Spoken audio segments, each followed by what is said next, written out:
కమ్మిన జీవితంలో వెలుగు నింపావయా, వ్యర్థముగా ఉన్న జీవితానికి అర్థం చూపావయా.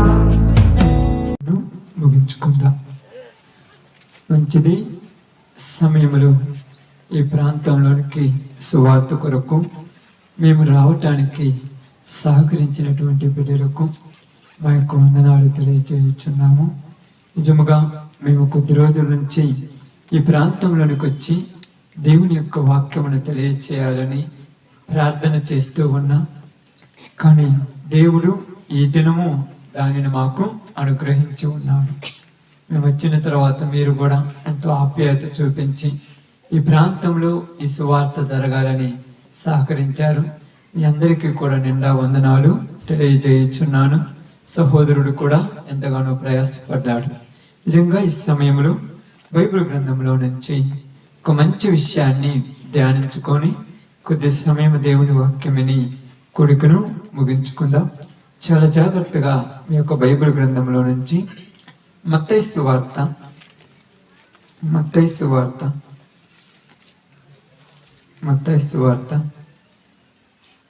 23వ అధ్యాయము 25-26 వచనాలు జాగ్రత్తగా చదువుతుండగా మీరును జాగ్రత్తగా వినండి. అయ్యో వేషధారులైన శాస్త్రులారా, పరిసయ్యులారా, మీరు గిన్నెయు పల్లెమును వెలుపల శుద్ధి చేయుదురు గాని అవి లోపల దోపుతోను అజితేంద్రియత్వముతోను నిండి ఉన్నవి. గుడ్డి పరిసయ్యుడా, గిన్నెయు పల్లెమును ఈ వెలుపల శుద్ధి అగునట్టుగా ముందు వాటి లోపల శుద్ధి చేయుము. దేవుడి వాక్య భాగం మన మధ్యలో ఆశీర్వదించును గాక. ఆమేన్. మంచిది. చదవబడినటువంటి సందర్భము చాలా ప్రాముఖ్యమైనటువంటి సందర్భం. యేసుక్రీస్తు వారు తను శరీరుడుగా భూమి మీద జీవిస్తున్నటువంటి రోజులలో ఆయా ప్రాంతాలలోనికి వెళ్ళి ఆయన సువార్త చేస్తున్నప్పుడు అక్కడ ఉన్నటువంటి కొంతమందికి తెలియచేస్తున్నటువంటి సందర్భం. ఏమని చెప్తున్నాడంటే అక్కడ చూసినప్పుడు, అయ్యో వేషధారులైనటువంటి శాస్త్రులారా, పరిసయ్యులారా. బాగా గమనించి ఆలోచించినప్పుడు ఇక్కడ వేషధారణ గురించి మాట్లాడుతున్నారు. వేషధారణ అంటే ఏమిటో ఈరోజు మనము చాలా జాగ్రత్తగా గ్రహించాలి. వేషము వేసుకోవటం అనేది అది ప్రతి మనిషి ఆలోచించాలి. వేషం అనేది నిజము కాదు. ఒక వ్యక్తి ఒక అవసరం కోసము ఉపయోగించేదాన్ని వేషము అంటారు.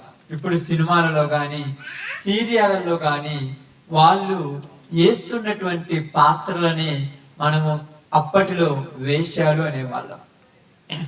కాబట్టి ఇక్కడ మనం జాగ్రత్తగా గమనించి ఆలోచించినప్పుడు, అయ్యో వేషధారులైనటువంటి శాస్త్రులారా, పరిసయ్యులారా. అంటే శాస్త్రులారా అని ఎందుకు అంటున్నారంటే వారందరికీ ధర్మశాస్త్రం బాగా తెలిసిన వాళ్ళు.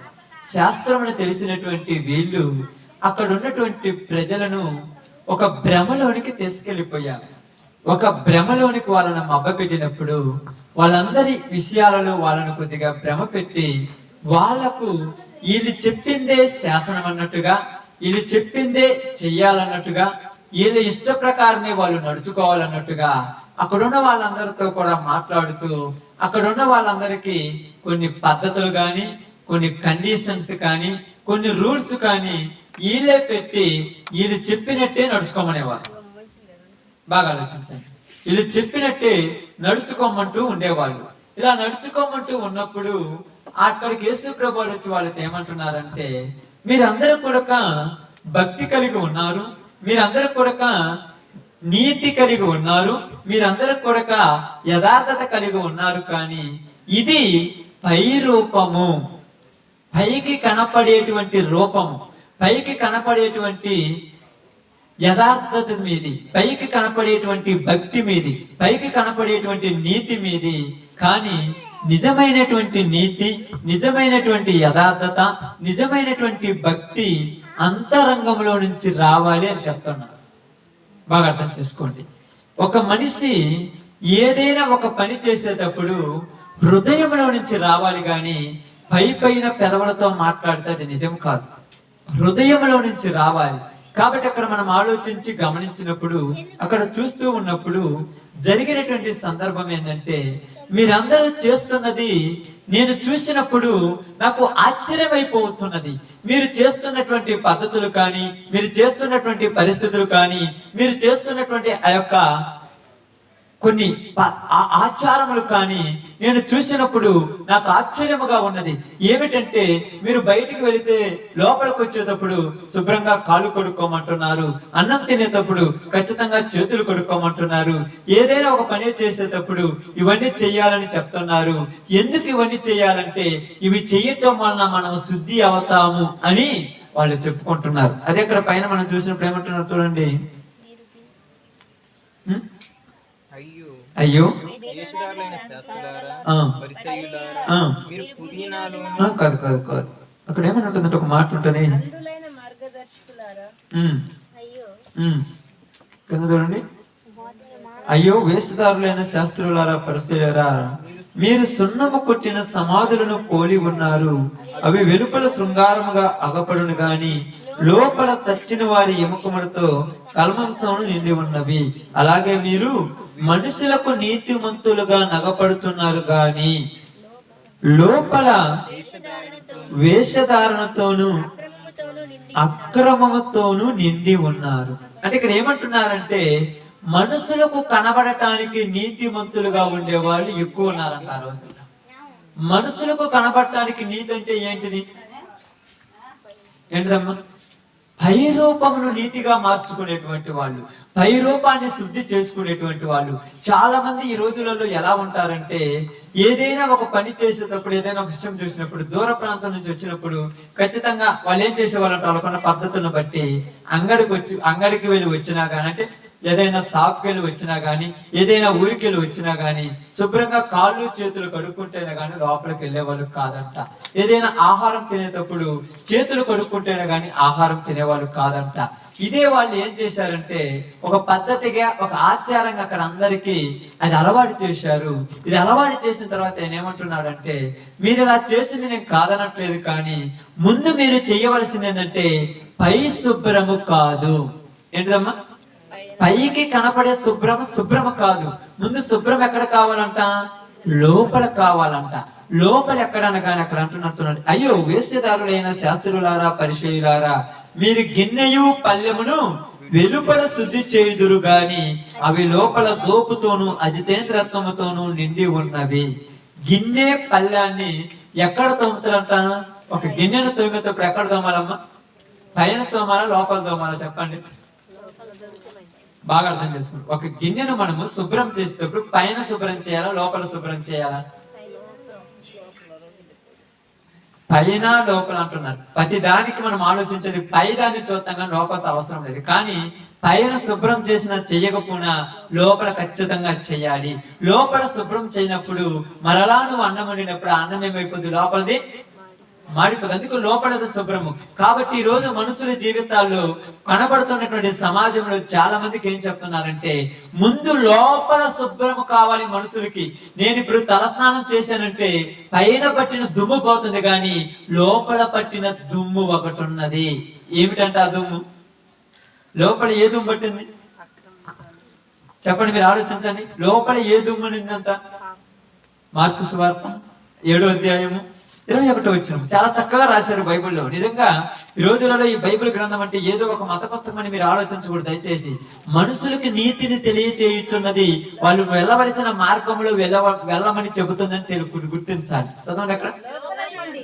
లోపల నుండి అనగా మనుషుని హృదయములో నుండి దుర ఆలోచన, చెడ్డ ఆలోచనలను, జారత్వమును, దొంగతనములను, నరహత్యలను, వ్యభిచారములను, లోపములను, చెడుతనములను, కృత్రిమమును, కామ వికారమును, మత్సరమును, దేవదూషణయు, అహంభావమును, అవివేకమును వచ్చి. అంటే ఎక్కడి నుంచి వస్తాయి ఎన్ని? ఎదుటి వాళ్ళు తిట్టాలనేది ఎక్కడి నుంచి వస్తుంది మనిషికి? హృదయంలో నుంచి వస్తుంది. ఎదుటి వాళ్ళు బాగుపడుతుంటే ఓర్చుకోలేనటువంటి కళ్ళు ఎక్కడుంటాయి? హృదయంలో ఉంటాయి. ఎదుటి వాళ్ళు శుభ్రంగా ఉంటే వాళ్ళను గుర్తి అంటే వాళ్ళను మనం ఓర్చుకోలేము. అలాంటిది హృదయంలో నుంచి వస్తుంది. కృత్రిమమును, అక్రమమును, అన్యాయమును, బూతు మాటలను, అబద్ధాలను, జారత్వమును, వ్యభిచారమును, దొంగతనమును ఇవన్నీ ఎక్కడి నుంచి వస్తున్నాయంట? ఇప్పుడు పైన శుభ్రంగా నీళ్లు పోసుకొని ఉతికిన బట్టలు వేసుకొని శుభ్రంగా ఉన్నంత మాత్రం నేను మంచిగా అనుకోకూడదు. లోపల నుంచి కొన్ని ఉన్నాయి, హృదయములో నుంచి కొన్ని వస్తున్నాయి. హృదయములో నుంచి చెడ్డ తలంపులు వస్తున్నాయి, హృదయములో నుంచి చెడు చూపులు వస్తున్నాయి, హృదయములో నుంచి చెడ్డ కోరికలు వస్తున్నాయి, హృదయములో నుంచి చెడు అలవాటులు వస్తున్నాయి. ఈ చెడ్డ కోరికలు మనుషుల హృదయములో నుంచి బయటికి వచ్చి వాళ్ళ చేత చెడు పనులు చేపేయటానికి అలవాటు చేయించున్నది. కాబట్టి ఇప్పుడు మనం ఆలోచించవలసింది, గమనించవలసింది ఏంటంటే పైకి శుభ్రం చేసుకునేది నిజమైన శుభ్రం కాదు. ముందు మనిషి హృదయం మారాలి, ముందు మనిషిలో ఉన్నటువంటి అంతరాత్మ మారాలి, ముందు మనిషి లోపల ఉన్నటువంటి స్వభావం మారిపోవాలి. ఎందుకు లోపల ఉన్నటువంటిది మారాలంటే ఒక చెడ్డ మాట మనిషి పలకాలంటే ఎక్కడి నుంచి వచ్చేది ఈ మాట? అంటే చెడ్డ మాట పలకటం వలన ఏమి నష్టం బ్రదరు? ఒక మనిషిని తిట్టడం వలన ఏమి నష్టం అని మీరు అనుకోవచ్చు. కానీ ఒక మనిషిని తిట్టడం వల్ల నష్టం అవుతుంది. ఎందుకంటే నువ్వు ఎదుటి వాళ్ళని తిట్టడం వలన ఎదుటి వాళ్ళు బాధపడతారా లేదా? ఎదుటి వాళ్ళని తిట్టడం వల్ల ఎదుటి వాళ్ళు ఇబ్బంది పడతారా లేదా? నేను వాళ్ళని తిట్టి వాళ్ళని బాధ పెట్టినప్పుడు నన్ను ఒకరు తిడితే నేను బాధపడతాను కదా. ఒకళ్ళని బాధ పెట్టేటువంటి మనసు లోపల నుంచి వస్తుంది కానీ పైనుంచి రాదు. ఇప్పుడు జారత్వం అంటాడు, అంటే వ్యభిచారం అంటాడు. వ్యభిచారం అనేది ఎక్కడి నుంచి వస్తుంది? హృదయంలో ఒక చెడ్డ చూపు చూస్తున్నారు. ఈ రోజు చిన్నపిల్లల మొదలుకొని వృద్ధుల వరకు ప్రతి వాడి హృదయంలో నుంచి చెడు తలంపులు, చెడు ఆలోచనలు, చెడు కోరికలు, చెడ్డ స్వభావమే వస్తుంది. ప్రతి వాడు చెడ్డ వాటి కోరికలతో, చెడ్డ అలవాట్లతో ఎదుటి ఉన్నది తల్లి తెలియదు, చెల్లి తెలియదు, పిన్నామ తెలియదు, వదిన తెలియదు, అక్క తెలియదు, ఎవరు తెలియదు. ఈ కళ్ళల్లో చెడు చూపు వచ్చేసింది, హృదయంలో చెడ్డ హృదయం వచ్చేసింది. చూసేదంతా చెడు చూపే. చూపులతోనే చంపేస్తున్నారంటారు అప్పుడప్పుడు. అప్పుడప్పుడు చిన్నప్పుడు ఉన్నప్పుడు మేము చిన్నపిల్లలు చదువుకునేటప్పుడు పాటలు పాడేవాళ్ళు. చూపులతో సంపద, చూపులతో. ఎంత చూపులతో చంపేదేంటి అసలు? అది ఎదుటి వాళ్ళని ఇబ్బంది పెట్టేంత చూపు చూస్తున్నారంటే వీడు హృదయంలో ఎంత దేశం ఉంది, వీడు హృదయంలో ఎంత చెడు ఉంది, వీడు హృదయంలో ఎంత చెడ్డ దురాలోచన ఉంది, వీడు హృదయంలో ఎంత చెడ్డ తలంపు ఉంది. ఈ చెడ్డ మనసు వాడి చేత తప్పు చేపి పాపం చేయని వాడిని ఎంకరేజ్ చేయటం వలన ఇప్పుడు వీడు పైకి ఎంత శుభ్రంగా ఉన్న ఉపయోగం ఉందా? పైన ఎంత నీట్ గా ఉన్న ఉపయోగం ఉందా? శుభ్రంగా నేను తలా పైకి నీళ్లు పోసుకొని వచ్చాను మా ఊరు నుంచి, ఇక్కడికి వచ్చి శుభ్రంగా దేవుని మాటలు చెప్తున్నాను. ఇది చెప్పటం వల్ల నా హృదయంలో చెడు ఉంటే మీరు పై రూపాన్ని చూస్తారు కానీ చెడ్డ దూరాన్ని చూడగలరా? కాబట్టి ఇప్పుడు బైబిల్ ఏం చెప్తుందంటే పైకి మీరు శుభ్రంగా ఉన్నారు కానీ లోపల మాత్రం చెడు కూరుకుపోయింది. తల్లిదండ్రులు, కవిదేయులు, పెద్దలను గౌరవించేటువంటి పద్ధతి హృదయంలో నుంచి రావాలి. మనం చెబితే వచ్చేది కాదు. నువ్వు ఒక 10 రూపాయలు ఇస్తానంటే మా అమ్మ మంచిది, మా నాన్న మంచోడు అంటాం కాదు. నా తల్లి, నా తండ్రి నన్ను పుట్టించాడు, ఈ లోకంలోనికి రప్పించారు, నేను పెరగటానికి, నేను జీవించడానికి, ఈ రోజుకు నేను నివసించడానికి వాళ్ళే ఆధారము. వాళ్ళను గౌరవించాలి, వాళ్ళకు లోబడాలి, వాళ్ళ ఇష్టాన్ని నేను నెరవేర్చాలి. వాళ్ళు చెప్పినట్టుగా నేను మంచిగా చదువుకొని మంచి ప్రయోజకునయ్యి వాళ్ళు వృద్ధాప్యంలోకి వచ్చినప్పుడు వాళ్ళని చూసుకోవాలని వాళ్ళ మనసులో కలగాలి. కానీ నువ్వు ఎంత పైకి ప్రేమతో నటించమని చెబితే వస్తుందా? అది మనసులో పుట్టాలి. అందుకంటున్నాడు హృదయములో నుంచి చెడును, హృదయములో నుంచి చెడు స్వభావమును, హృదయములో నుంచి చెడు తలంపులను, హృదయములో నుంచి చెడు కోరికలను, హృదయములో నుంచి చెడు ఆలోచనలు మనసులలో నుంచి ఈరోజు వస్తున్నాయంట. ఇప్పుడు ఇవన్నీ బయటకు వస్తున్నప్పుడు బైబిల్ ఏం చెప్తుందంటే మీరు కడుక్కోవాల్సింది పైన కాదు, లోపల కడుక్కోవాలి. లోపల ఏముందంట? దోపుతోను, అజితేంద్రత్వముతోను, అసూయతోను, ఈర్ష్యతోను, కపటముతోను, ద్వేషముతోను, పగతోను, కుతంత్రముతోను, వ్యభిచారముతోను, దొంగతనములతోను నిండిపోయి ఉన్నది హృదయం. ఇప్పుడు ఎవరైనా మార్చాలి? ఎవరు మార్చాలమ్మా? ఈ రోజులలో చూడండి, యవ్వన కాలంలో ఉన్నటువంటి పిల్లలు కానీ, వయసు మళ్ళినటువంటి పిల్లలు కానీ, వృద్ధాప్యంలోకి వచ్చినటువంటి వాళ్ళలో కానీ ఈ వయసు తగ్గింది కానీ ఇంకా నోటి నుంచి ఆ చెడ్డ మాటలు ఎందుకయ్యా? ఇదిగో కన్న కూతురు లాంటిది, కన్న కూతురు లాంటి ఆమె నువ్వు చెడ్డ మాటలు పలుకుతున్నావు ఏంటంటే నోరు తెరిస్తే గబ్బి. ఎక్కడి నుంచి వస్తున్నాయి ఇవి? ఇప్పుడు లోపల నుంచి వస్తాయి. ఈ చెడు ఎందుకు దాచిపెట్టుకున్నావు? నువ్వు మాట్లాడటం వల్ల నీకేమన్నా లాభం వస్తుందా? నువ్వు ఎదుటి వాళ్ళని దూషించడం వల్ల నీకేమన్నా సంతోషం వస్తుందా? నువ్వు ఎదుటి వాళ్ళని ఇబ్బంది పెట్టడం వల్ల నీకేమన్నా లాభం వస్తుందమ్మా? కానీ మనిషి స్వభావం అలాంటిది, మనిషి ఆలోచన అలాంటిది. ఇది అందుకేమంటారు తెలుసా? బైబిల్ గ్రంథంలో మీరు వెళ్ళి చదివినప్పుడు ఏమంటున్నారంటే, మనిషి యొక్క హృదయము కేవలము ఎల్లప్పుడూ చెడ్డది, చెడ్డదైనటువంటి హృదయంలో నుంచి చెడు వస్తుంది కానీ మంచి రాదు. మంచి రాదు కాబట్టి ఈ రోజు చాలా మంది ఏమనుకుంటామంటే, ఎందుకురా ఈ విధంగా ఉంటున్నారు, ఇలా జీవిస్తున్నారంటే ఆలోచించేటువంటి ఆలోచన ఎవనిలో లేదు. కాలాలు మారే కొంది టెక్నాలజీ పెరిగింది అంటున్నారు. టెక్నాలజీ పెరిగింది, మేము టెక్నాలజీకి అనుకూలంగా మారతామంటున్నారు. కానీ టెక్నాలజీ పెరిగితే టెక్నాలజీతో పాటు చెడు కూడా పెరిగిపోయింది. ఇంతకుముందు చెడు చేయాలంటే మనుషులు కావాలి, ఇప్పుడు చెడు చేయాలంటే మనుషులతో పని లేదు. సెల్ ఫోన్ చేతులు ఉంటే సార్ ఎవరేం చేసేస్తాను. టెక్నాలజీని ఉపయోగించుకుంటున్నాడు ప్రతి ఒక్కడు. ఈ రోజులలో ప్రతి వాడు టెక్నాలజీతో ఆలోచిస్తున్నాడు. ఈ సెల్ ఫోన్ పట్టుకొని ఊరైనా మీ ఇళ్లలో కూర్చున్నా కానీ, మీ ఇంటి దగ్గర ఉన్నా కానీ, భర్తతో భార్య మాట్లాడుతూ, భార్యతో భర్త మాట్లాడు, పొద్దుగుకు దీంతోనే మాట్లాడుతుంటారు. ఒకరితో ఒకరు ఉన్నటువంటి అన్యోన్య సంబంధము, ఒకరితో ఒకరు మాట్లాడుకోవటము, ఒకరి బాధలు ఒకరు పంచుకోవటము, ఒకరి సమస్యలు ఒకరు తీర్చుకోవటము. మన కుటుంబం ఉంది, కుటుంబంలో పిల్లలు ఉన్నారు, పిల్లలతో మనం మాట్లాడాలి, వాళ్ళు మంచి మార్గంలోనికి వెళ్ళాలి, వాళ్ళకి మంచి ప్రయోజకులు కావాలి, వాళ్ళ జీవితంలో వాళ్ళు ఉన్నత స్థానంలోనికి రావాలంటే వాళ్ళకి ఏం ఆశలు ఉన్నాయి, వాళ్ళకి ఏం ఆలోచనలు ఉన్నాయి, వాళ్ళ జీవితాన్ని మనం ఎలా కట్టాలి, వాళ్ళకి ఏం అవసరాలు ఉన్నాయని కనీసం రోజుకు ఉదయం నుంచి సాయంత్రం దాకా మీరు రాత్రి మగులు కష్టపడి డబ్బులు సంపాదించి కూడబెడుతున్నారు. కానీ నీ పిల్లలు ఎలా జీవిస్తున్నారు, ఏ విధంగా నడుచుకుంటున్నారు, ఎలా ఉంటున్నారని ఎప్పుడైనా వాళ్ళ గురించి ఆలోచించామా? కనీసం ఒక రోజుకు ఒక అరగంట అయినా, గంట దొడైనా నీ పిల్లలతో కూర్చొని సంభాషిస్తున్నావా? నీ పరిస్థితి ఏంది, నువ్వు చదువుకుంటున్నావా, నువ్వు లేకపోతే పని చేస్తున్నావా, నీ బ్రతికేంది, నువ్వు ఎలాగున్నావని ఏ రోజైనా ఆలోచిస్తున్నారో చెప్పండి. సంపాదిస్తున్నాం. ఎవరి కోసం సంపాదిస్తున్నారు? ఎవరి కోసం సంపాదించారు చెప్పండి మీరు? పిల్లల కోసమే. ఈ పిల్లలు పనికి రాకుండా పోతే నువ్వు సంపాదించింది ఏమవుద్ది?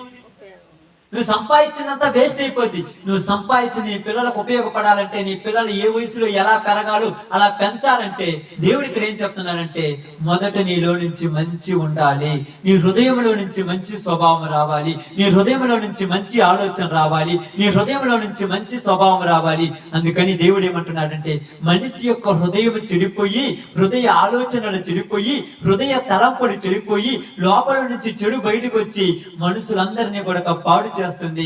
ఇప్పుడు మంచిగా మాట్లాడే వాళ్ళు కరువైపోయారు. ఈరోజు బూతు మాటలు ఫ్యాషన్ అయిపోయారు తెలుసా? Fashion trend.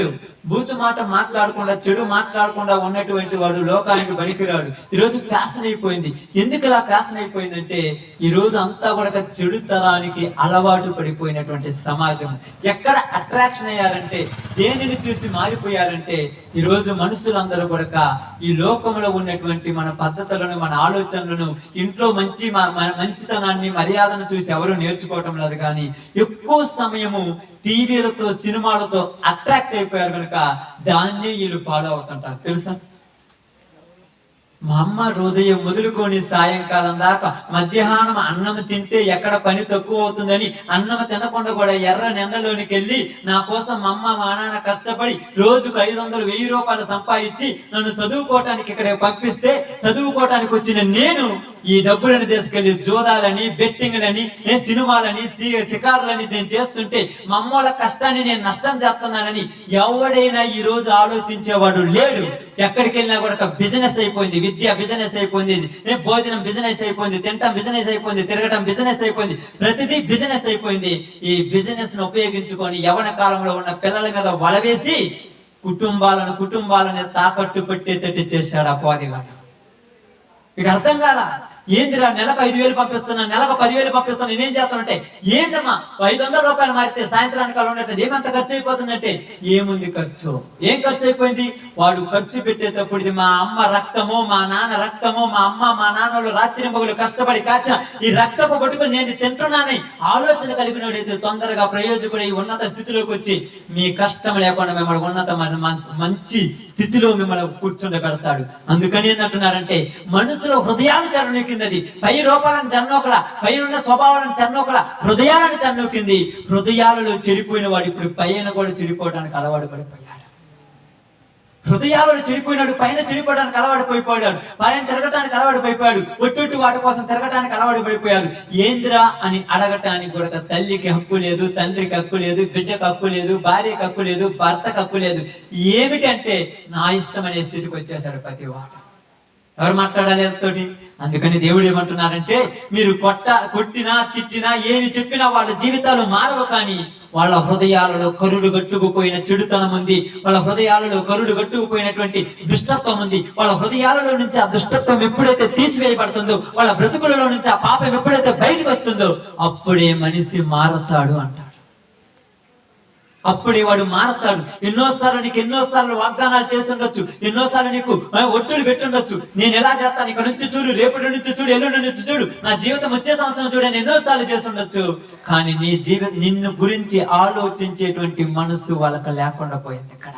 అందుకు ఇక్కడ ఏమంటున్నాడంటే యేసుప్రభు వారు, మనుషులు హృదయాలలో ఉన్నంత చెడు. ఇప్పుడు మనం పైకి చూడటానికి బాగా కనపడుతున్నాడు, లోపల చెడుతనంతో ఉంది. ఆ చెడుతనంతో కళ్ళలో నుంచి చెడు చూపు చూస్తూ, కళ్ళలో నుంచి చెడ్డ ఆలోచన ఆలోచిస్తూ, చెడు మాటలకు అలవాటు పడిపోయి ఎవరు కూడా దేనిని గురించి ఆలోచించే వాళ్ళగా లేకుండా చేసేసింది.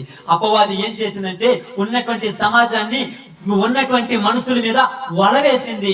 నీ ఇష్టం వచ్చినంత రోజులు, కొద్ది రోజులు కదా నువ్వు తిరిగేది, కొద్ది రోజులు కదా నువ్వు బ్రతికేది, నీకు నచ్చినట్టుగా జీవించు, నీకు నచ్చినట్టుగా బ్రతుకు, నీ ఇష్టం వచ్చినట్టు తిరుగు, నువ్వు ఉన్నత స్థాయిలో ఒక రోజు పోయినా కొద్దువులంటే, నా జీవితం మొత్తం ఉదయం నేను 10 సంవత్సరాల నుంచి 25 సంవత్సరాల దాకా తిరిగి 25 సంవత్సరాలు అయిపోయిన తర్వాత ఏమి సాధించావంటే, నేనేమి సాధించలేదు. వెనక్కి తిరిగి చూస్తే అన్ని కూడా ఇబ్బందులు, అన్ని కూడా దురభిమానాలు, అన్ని కూడా పాపాలు, అన్ని కూడా చెడ్డు కలంపులే ఉన్నాయంటే నేనేమి సాధించాను అన్నప్పుడు, ఈ వయసులో నన్ను ఒకళ్ళ మొయ్యాలంటే ఎంత భారం అవుతుంది?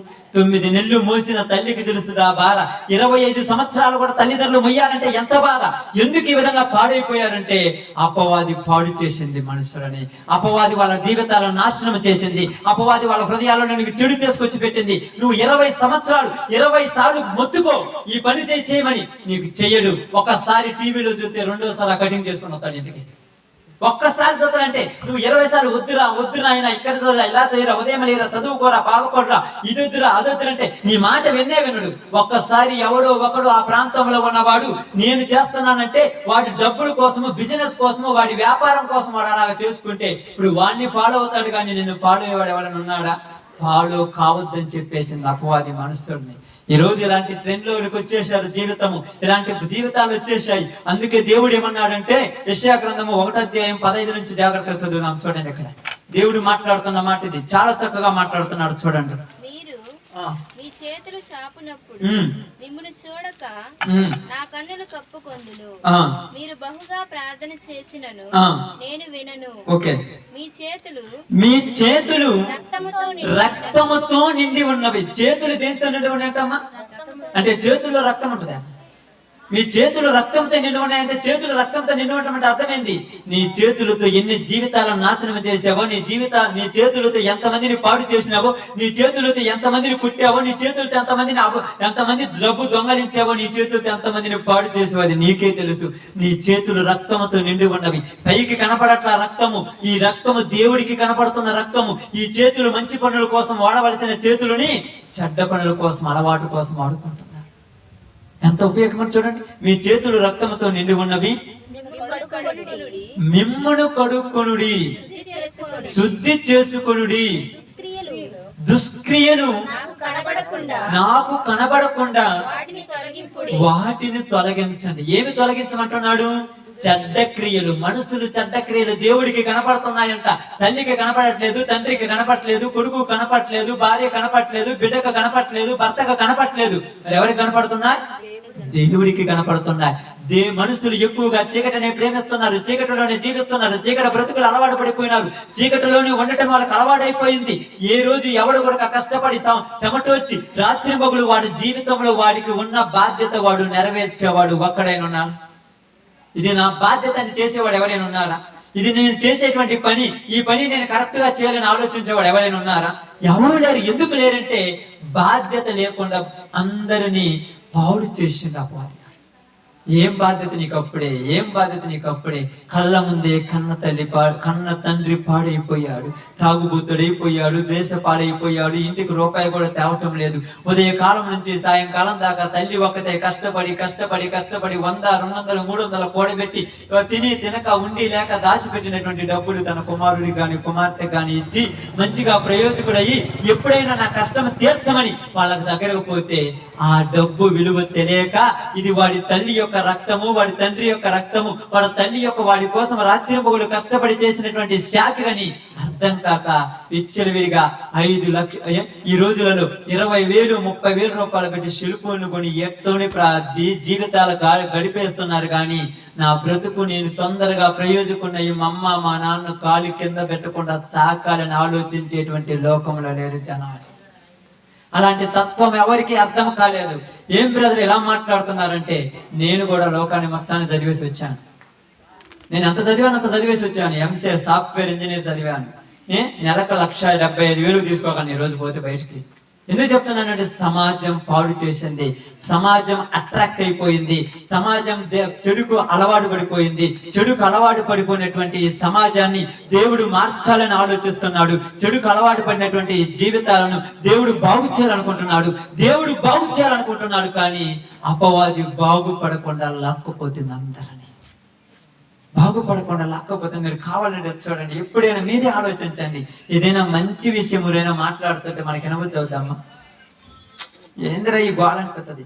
అదే చెడు విషయం రాత్రి అంతా చూస్తుంటే ఎంత బాగుంటది. అప్పుడే అయిపోయింది, ఆ 3 టైం అయింది, 4 గంటల కొన్ని పోదాం. అపవాది పాపానికి చేరువైపోయింది, పాత జీవితాల్లోనికి నేను ఎక్కువైపోయాను. అందుకేమన్నా తెలుసా, మీ దుష్క్రియలు నాకు కనబడకుండా వాటిని తొలగించండి. ఎలా తొలుగుతాం? శరీరానికి మట్టి అయితే కడుక్కుంటే పోతుంది, శరీరానికి ఏదైనా అయితే బురద అయితే కడుక్కుంటే పోతుంది. ఇప్పుడు హృదయానికి పట్టింది మట్టి, ఇది ఎలా కడగాలి? దేంతో కడగాలి? ఇప్పుడు చెప్పండి, దేంతో కడగాలి? దేంతో కడిగితే పోదు అనుకుంటున్నారు మీరు? దేంతో కడిగినా పోదు. అందుకే ఏమంటున్నారంటే బైబిల్ గ్రంథంలో ఇక్కడ మీరు చాలా చక్కగా ఆలోచిస్తే, యేసు రక్తము ప్రతి పాపముల నుండి మనల్ని పవిత్రులుగా చేయను. ఇర్మియా గ్రంథం చూడండి, 4:14 జాగ్రత్త చదవండి. ఇర్మియా గ్రంథం 4:14. యెరూషలేమా, నీవు రక్షింపబడినట్లు నీ హృదయములో నుండి చెడుతనము కడిగి వేసుకొను. నీ హృదయములో నుండి చెడుతనముకు కడిగి వేసుకొనుము.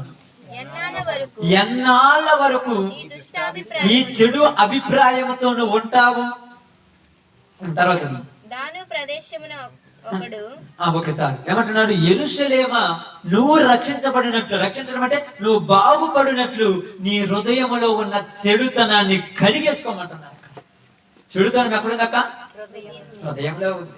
మీరంటారు అందరూ మంచోళ్ళు అనుకుంటాం. అక్కడ మంచోడు రాత్రి 1 గంట దగ్గర, లేకపోతే 11:30 దగ్గర, 12 గంటల దగ్గర లేదు చూడండి, ఏం చేస్తుంటారు అర్థమవుద్ది. నిన్న దుప్పటి కప్పుకొని దుప్పటి లోపల దొరుకుతుంటారు. సెల్లు ఏం కనపడతాంట?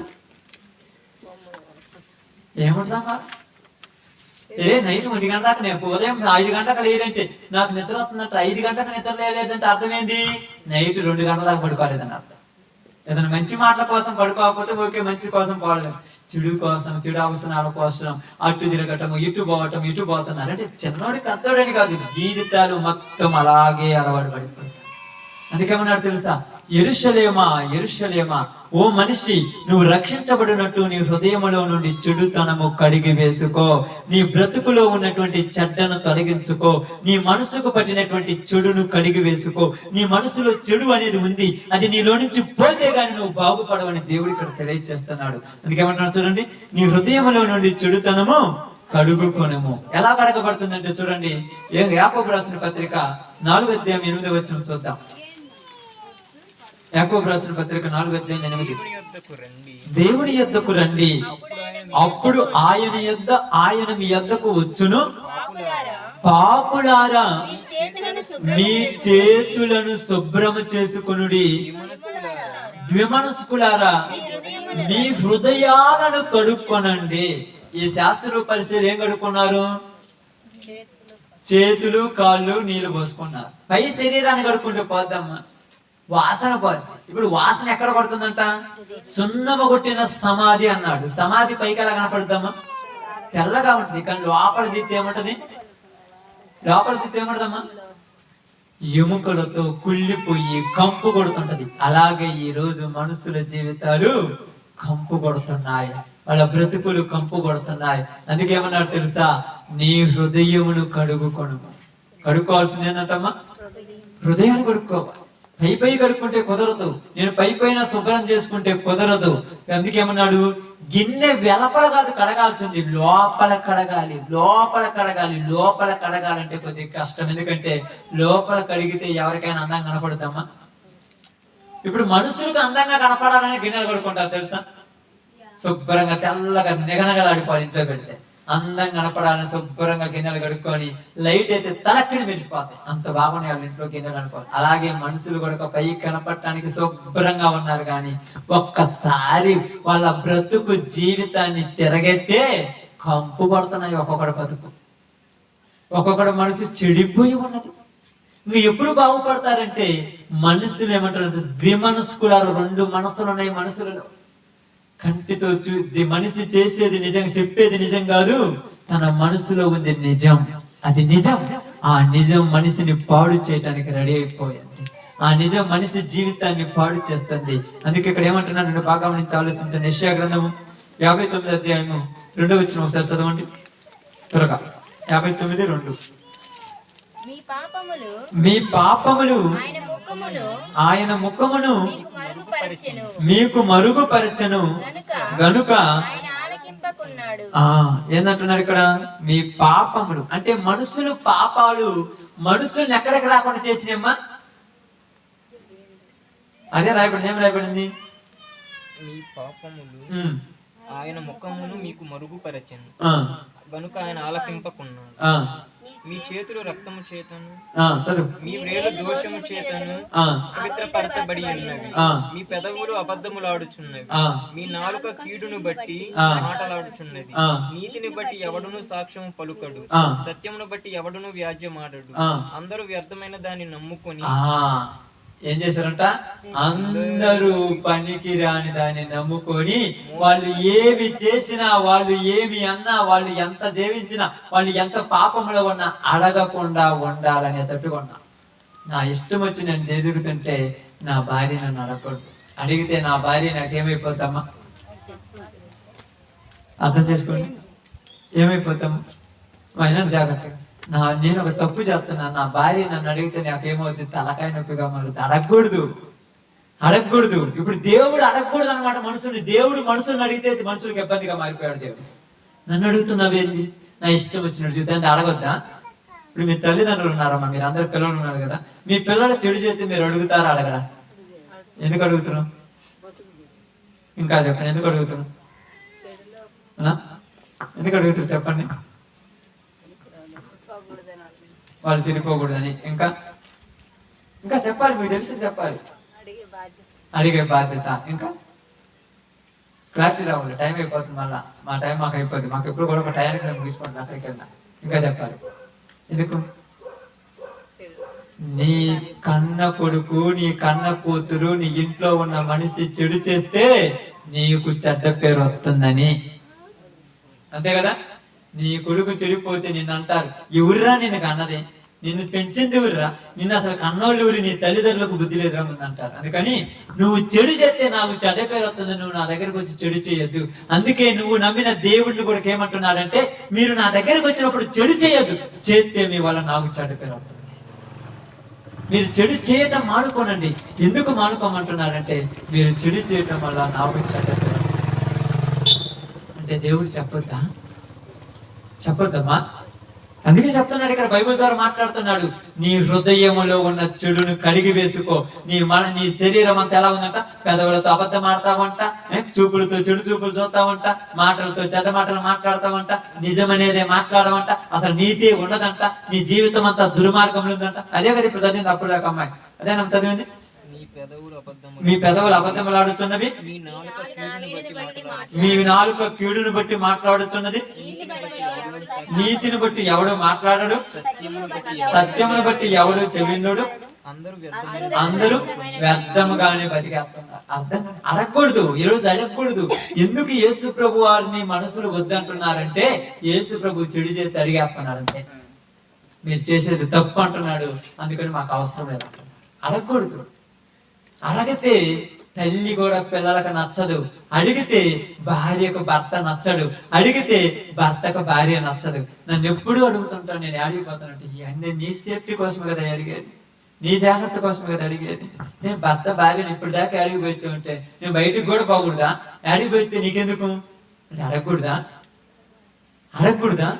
మనుషుల్నే అడిగితే ఇష్టపడలేదు, కనపడని దేవుడు నిన్ను అడిగితే ఈ రోజు మనసు ఇష్టపడుతున్నాడా?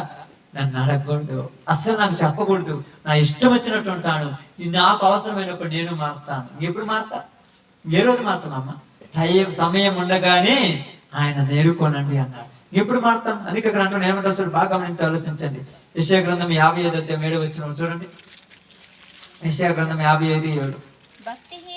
భక్తిహీనులు తమ మార్గమును ఎడవవలెను, దుష్టులు తన తలంపులు మానవలెను. వారు యెహోవా వైపు తిరిగిన యెడల ఆయన వాళ్ళ యందు జాలిపడి వారు దేవుని వైపు తిరిగిన యెడల ఆయన బహుగా చాలా ఎక్కువగా వాళ్ళని క్షమిస్తాడంట. ఎలాంటి తప్పులు చేస్తున్నా, ఎలాంటి పనికి మానుతనంలో ఉన్నా, ఎలాంటి జీవితం జీవిస్తున్నా, ఈ రోజు దేవుడు నీకు నాకు ఒక మాట చెప్తున్నాడు. ఎక్కడ ఉండి వింటున్నా కూడా ఇప్పుడైనా నువ్వు దేవుని వైపు తిరిగి, ప్రభువా నే జీవితం అంతా కూడా నేను పాపాలు చేశాను, ద్రోహాలు చేశాను, అన్యాయాలు చేశాను, దుర్మార్గాలు చేశాను, ఎన్నో చెయ్యరాని కార్యాలు చేశానయ్యా, నన్ను క్షమించమంటే ఖచ్చితంగా నువ్వు నమ్మిన దేవుడు క్షమించేవాడు. ఎంతగా క్షమిస్తాడంటే బహుగా క్షమిస్తానన్నాడు. జీవితాలు బాగుపడతాయి, బ్రతుకులు బాగుపడతాయి. అనేక చోట్లకి ఈ సువార్తను తీసుకుని వెళ్తున్నప్పుడు చాలా మంది అంటారు, అయ్యా మీరు చెప్పేది బైబిల్ గ్రంథమా లేకపోతే ఏమన్నా మనుషులకు మంచి అంటే, బైబిలే మనుషులకు మంచి అని చెప్పేస్తాను. ఇది మంచి, ఇదేదో మతాన్ని మార్గం మీకు ప్రకటించట్లా. ఇప్పటి వరకు మీకు చెప్పిందంటే ఏదైనా వ్యర్థమైంది ఉందా? ఇప్పటి వరకు ఒక 25-40 నిమిషాలు మాట్లాడాను. ఏదైనా పనికిరాంది ఏదైనా ఉందా నేను మాట్లాడినట్లు? ప్రతిదీ పనికొచ్చేది. ఎవరి బాధ్యతను వాళ్ళకి తెలియజేసి, ఎవరి జీవితమును వాడు సక్రంగా కట్టుకొని, ఎవడి బ్రతుకు వాడు బతికితే అది దేవుడు నచ్చుతానంటున్నాడు. కానీ ఇప్పుడు బతికేవాడు ఏమన్నాడు? అందుకేమన్నాడు, వేషధారులారా, కపట సహోదరులారా, శాస్త్రులారా, పరిచయులారా, మీ యొక్క హృదయాలను కడుక్కోండి అన్నాడు. మీ చెడు హృదయాలను కడుక్కోండి అన్నాడు. దేంతో కడుక్కుంటామంటే ఆయన వాక్యముతో కడగాలి. ఈ వాక్యము ఎలా వెళ్తుందంట లోపలికి? ప్రాణ ఆత్మ మూలికలలోనికి వెళ్ళి నువ్వు నేను చేసిన ప్రతి తప్పును కూడా మనకు తెలియచేస్తుంది వాక్యం. అంత గొప్పదమ్మ వాక్యం. నేను చేసిన తప్పు నాకు తెలియచేసినప్పుడు ఈరోజు నేనేం చేశాను? ఆ తప్పును మానుకోవాలనుకుంటున్నాను. మానుకోవాలనుకోవటం మంచి పద్ధత, చెడ పద్ధత? ఆలోచించండి. మంచి ఉపయోగం కదా. కాబట్టి ప్రియ సహోదరి సహోదరులారా, ఈరోజు మీ అందరికీ ఈ ప్రాంతానికి దేవుని సేవకుడిగా, ఒక సువార్త చేసేటువంటి దేవుని బిడ్డలుగా మేము మీకు తెలియజేసిన మాట ఏంటంటే, జీవితాలు పాడైపోయాయి, బ్రతుకులు నాశనానికి దరిదాపులోనికి వెళ్ళిపోయాయి. యవన కాలంలో ఉన్న బిడ్డలు మీ చేతికి దొరకకుండా వెళ్ళిపోయే స్థితిలోనికి వెళ్ళిపోయారు. ఎందుకు వెళ్ళిపోయారంటే వానికి గురించి వానికి చెప్పేవాళ్ళు ఎవరు లేరు. ఎక్కడైనా మంచి నేర్చుకుంటారంటే మంచి చెప్పేటువంటి లోకం ఏడన్నా కనపడుతుందో చూడండి అమ్మా. మీరు కూడా అప్పుడప్పుడు సీరియల్ చూస్తుంటారుగా, అప్పసం చూడకుండా అప్పుడప్పుడు చూస్తారుగా, వారానికి ఒక్కసారి అరసారి చూసే సీరియల్. ఏ సీరియల్లోనైనా మంచిది ఉన్నదా చెప్పండి? మీరు చూసేదంట ఏదైనా మంచిది ఉందమ్మా? ఒక భార్యకంట 4 భర్తలు, ఒక భర్తకు 4 ఒక భార్యకు 4 భర్తలు, ఒక భర్తకు 4 భార్యలు. ఈ భార్యకి తెలియకుండా ఆ భార్య దగ్గర కొన్ని రోజులు ఉంటాడు, ఆడ తెలియకుండా ఉంటాడు. ఇదంతా సీరియల్. ఇప్పుడు ఇది చూసి నేర్చుకున్న మనమేమంటుంది, బాగుంది, నేను అలా ఉంటే బాగుండేమో. ఇప్పుడు అలాంటి లోకం అయిపోయింది. ఇది అడిగితే తప్పు, ఇది వద్దంటే తప్పు, ఇది వద్దంటే ఎవరు వినరు. కానీ దీని వల్ల ఎన్ని కుటుంబాలు నరకానికి వెళ్ళిపోతున్నాయి. ఎంతమంది భార్యలు భర్తలు చేస్తున్న అక్రమాలకు ఉరితాళ్ళకి ఎక్కుతున్నారు, ఎంతమంది భర్తలు భార్యలు చేస్తున్న అక్రమాలకు ఉరితాళ్ళకి ఎక్కుతున్నారు ఎవరికి తెలుసు. పిల్లలు చేసినటువంటి అప్పులు తీర్చలేక ఎంతమంది కటకటాలు వెనకపోయారు.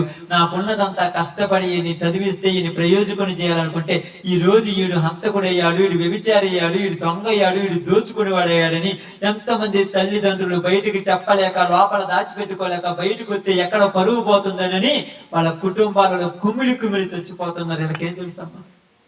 ఎవరికి తెలుసు? అయితే దేవుడు ఏమన్నాడు తెలుసా? ఈ రోజు నీ జీవితాన్ని మారుస్తానంటున్నా, నీ బ్రతుకు మార్చేస్తానంటున్నాడు. ఒక్కసారి నువ్వు ఆయన దగ్గరికి రా, నీ జీవితం మొత్తం బాగుపడిపోతా అంటున్నాడు. నిజంగా బాగు చేస్తారంటే వచ్చి చూస్తే కదా తెలిసేది.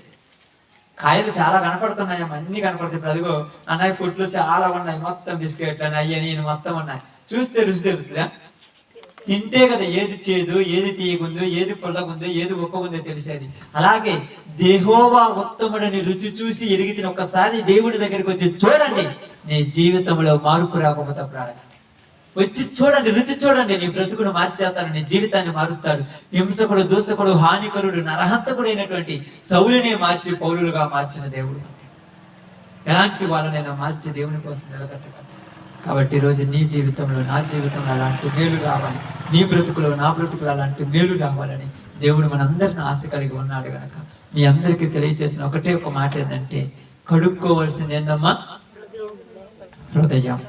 లోపల కడుక్కోవాలి. లోపల కడుక్కుంటే చెడంతా పోతుంది. చెడు పోతే అంత బాగుంటుందమ్మా. మురికి గుట్టలు వేసుకొని, చింపిరి జుట్టు వేసుకొని, ముఖం నిండా మట్టి కొట్టుకొని మా అమ్మ కాడికి పోతే నన్ను ముందు పెట్టుకున్నదా? ఏంద్రే ఎంత కములుగా ఉన్నావు? ముందు శుభ్రంగా కడిగేసి ఎంత బాగున్నావు. నీ దేవుడు, నా దేవుడు కూడా ఇప్పుడు మన బ్రతుకులు అలాంటి కంపు కొట్టిపోతున్నాయి. వాటిని కడగటానికి తన కుమారుడైన యేసు ప్రభు రక్తమంతా దారపోశాడు. రక్తంతో కడిగి మనం కొంటున్నాడు. నేలతో కాదు, రక్తంతో కడిగి మళ్ళా కొనుక్కుంటున్నాడు. కాబట్టి మనం బాగు చేయడానికి ఆయన వచ్చాడు కనుక ఎవరు కూడా మీ బ్రతుకులను పాడు చేసుకోనక బాగు చేసుకొని ఆయన దగ్గరకు వచ్చి నీ జీవితాన్ని గొప్పగా అభివృద్ధిలోనికి తెచ్చుకో. ఇలాంటి కృప దేవుడు ఈ ప్రాంతానికి కూడా మనందరికి అనుగ్రహించును గాక. ఆమేన్. మంచిది. దేవుడి ఇచ్చిన మాటను దీవించును గాక.